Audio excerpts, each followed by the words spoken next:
Hey everybody, Beyond Drew TV here. Welcome back to the channel. Welcome to our first Prehistoric Kingdom beta episode here. So yeah, today we're going to go ahead and start off with the entranceway to a brand new sort of mini park, I'd say. It's not going to be a full-on fleshed out, like cover the entire map kind of park or zoo or whatever. But yeah, with the beta coming out and giving us a bunch of new dinos. I think we have, 14 different prehistoric animals to kind of pick from, and then we also have the all the new scenery pieces and new kiosks. So there's a whole bunch of different stuff with the beta that kind of when I saw what we were getting, I was like, hey, you know what? We can probably start off on doing a full-on like park build essentially. So yeah, that's what we're doing today. We're going to go ahead and start, as the title suggests, we're starting Dino Kingdom. And yeah, so the first little bit that I wanted to start with this is I actually wanted to get a parking lot kind of going. So we have a parking lot and a kind of front parking like ticket booth area. So we're using the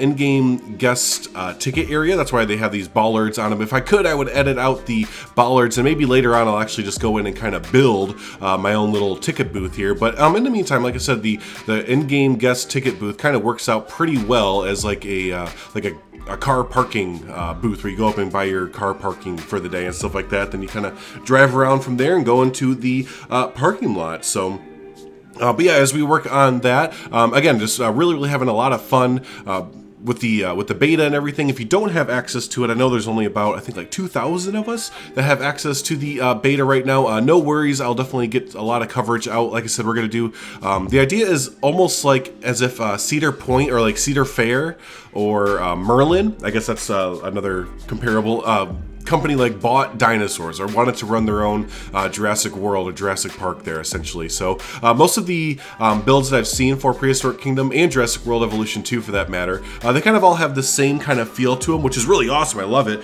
But it's all that kind of you know, there's no like parking lot. It's all like kind of modern, sleek, crisp, really futuristic almost kind of look to all of the parks and everything. But yeah, what I wanted to do is, again, not like totally like roadside attraction or anything, but yeah, again, if a like mid-size, mid-tier like amusement theme park company were to get their hands on being able to build a dinosaur park somehow, like I don't think realistically they would be able to, because there's probably going to be a lot of restrictions and, you know, all that kind of fun stuff to go through as far as government agencies. But let's say, yeah, that they were able to do that. So yeah, so we're not doing like a full-on big budget, you know, we can kind of like build whatever we want, but again, we're not like skimping on the theme there. So hopefully I'm kind of making sense as far as what we're kind of going for with Dino Kingdom here. So and then another little quick update, if you can tell in my voice, I did mention this in my Planet Zoo Europe pack, zoo and everything there, but yeah, I did test positive for COVID. Unfortunately, it's not anything like super duper serious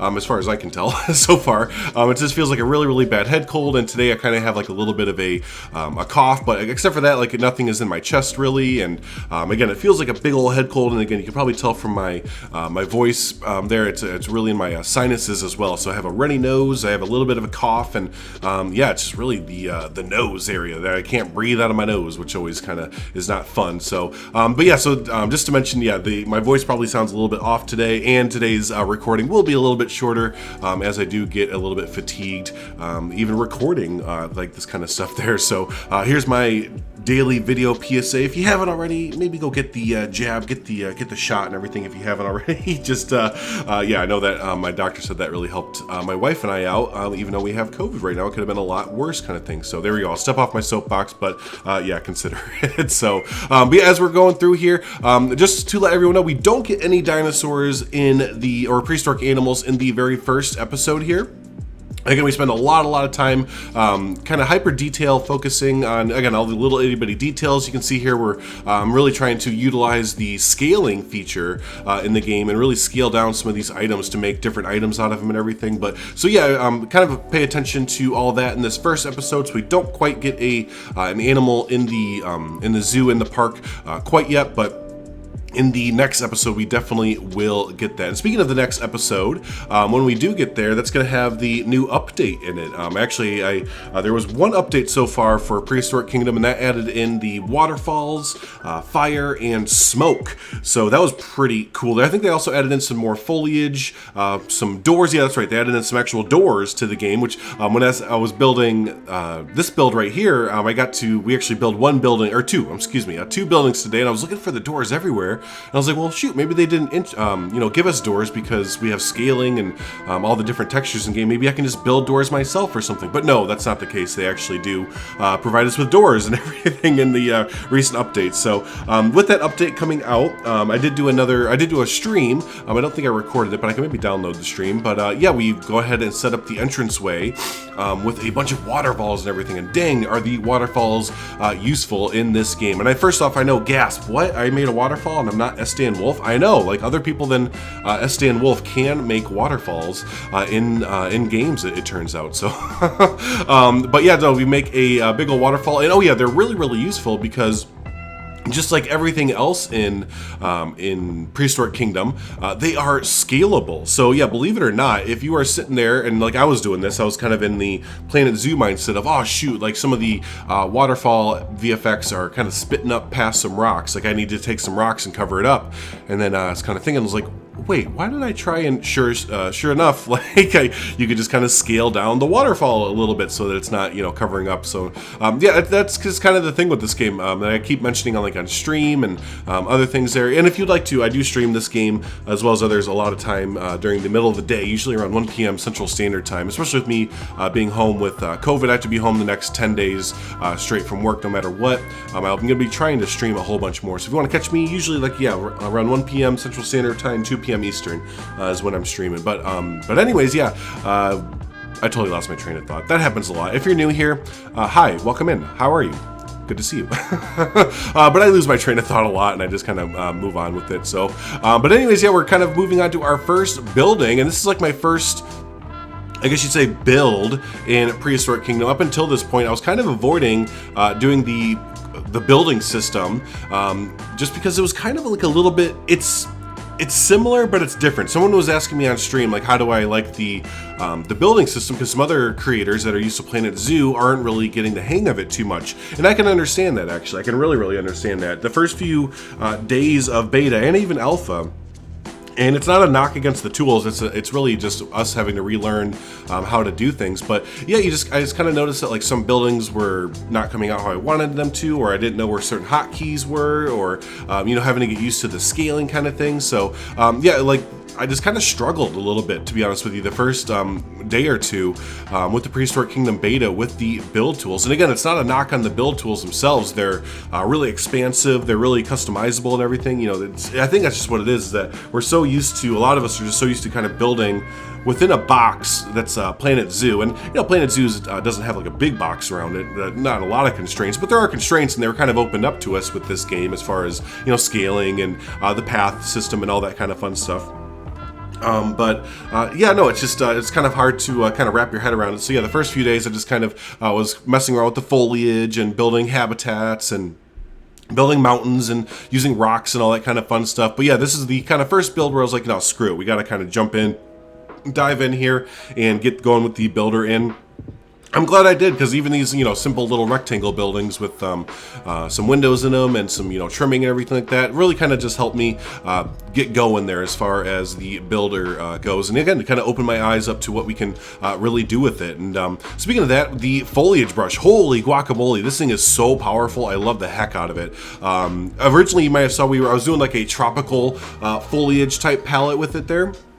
But again, I kind of wanted to switch it up because I was looking at what a lot of other people are doing, and it looks awesome. I love the tropical kind of feel, the kind of modern tropical, like Jurassic World, I guess you'd say, type feel to those builds. But yeah, I want to do something a little bit different. So we're going with the redwoods, and we're kind of going with that rustic style feel there as far as the architecture goes. I say that now, but I remember and some of the builds I've already done, they've kind of done the tropical. So I don't know that we'll like stick exactly with the rustic type feel. But again, I want the park to just kind of feel a little bit different than the normal parks that you're kind of seeing out there. I don't want it to feel like a Jurassic Park or a Jurassic World type park there, if that makes sense. So But as we go here, yeah, starting to do the parking lot and everything. Originally, I had this as a giant concrete slab, and I mean giant because I took like one of the concrete little blocks and I just blew it up, you know, as far as scaling goes. But that didn't quite look right. And again, because the pathing system in Prehistoric Kingdom is so versatile, so lenient, it was just really easy to go ahead and just build the parking lot out of the pathways and everything like that, and went ahead and used some of the walls and made the parking signs, you know, the parking lots and everything. A little bit of a hint there, and this goes true for Planet Zoo as well. If you are building a parking lot, don't forget to level out, there it is, to level out the ground beforehand, because yeah, I was a doofus and I didn't level out the ground. That's why you saw me kind of having to edit around a whole bunch of those little parking stalls because they were not flush with the ground. Yeah, because I didn't quite edit or I didn't quite level out the ground before putting the pathway down. So that's your little bit of a tip for the day there. So, and then yeah, here we go, the last little bit that we are building for today's video at least, and that's going to be our main plaza area. And again, this is taken almost directly from Animal Kingdom, Disney's Animal Kingdom, that is, where I'm going to be having this big open plaza where the ticket booths are going to be a little bit up the concrete pad a little bit. And we're also going to have like the outpost. If you don't know what that is, that's just like a... Oh, excuse me, sorry. That's just a general, like, here we go, starting to build the outpost right now. It's just like a pin trading or like a merchandise shop. Ours, I might decorate the interior of it to have some, you know, pins or some, we might put one of the new kiosks inside there to get guests to go and start in there and everything. But as of for right now, it just kind of acts as our guest spawn area. So, but hey, tell you what, I'm getting really, really stuffed up, as you could probably just tell from me doing the sniffles and everything. But yeah, we are almost done with the time lapse. Another 4 or 5 minutes to go there. Kind of finish up this plaza area, and yeah, that's pretty much it for the video. Like I said, I already did a live stream with the brand new VFX as far as the waterfalls go, and we had a bunch of waterfalls on the sides of the entrance plaza here. So I'll go ahead and download that video from the stream that I did a few days ago, and we'll go ahead and make that into the next time lapse so y'all can see the waterfalls and everything like that. But yeah, so and then yeah, from future episodes, we're gonna go ahead and put in our first animal just beyond the ticket booths there. So if you do have an idea of what our first dino, our first prehistoric animal should be, please let me know down in the comments down below. I am not too up to date with as far as like dinos go and everything. I love the way that they look, I love the way that they sound, but I am not in tune. I am not, you know, educated as far as different dinos go. So I can't wait to learn from all of our resident paleontologists, our resident, you know, hobby paleontologists, to kind of teach me about dinos and your recommendations for which dinos we should have first, or excuse me, prehistoric animals. I have to get in the habit of saying that now that we have the woolly mammoth and stuff, right? So, but yeah, comment down below. Let me know, what do you think of the entrance area here? What the feel that we have going for it? Let me know what prehistoric animal we should go ahead and insert in as our first build and everything. And yeah, I always appreciate you all hanging out and watching the videos here. So hey, if this is your first time hanging out with us, don't forget to hit that subscribe button. It helps out the channel, helps out the video, keeps you up to date with all the fun Prehistoric Kingdom stuff. Also hit the like button. That also helps out the channel and helps out the video as well. So hey, thanks so much everyone for hanging out. Always do appreciate it. And until the next Prehistoric Kingdom beta video there, have a good one.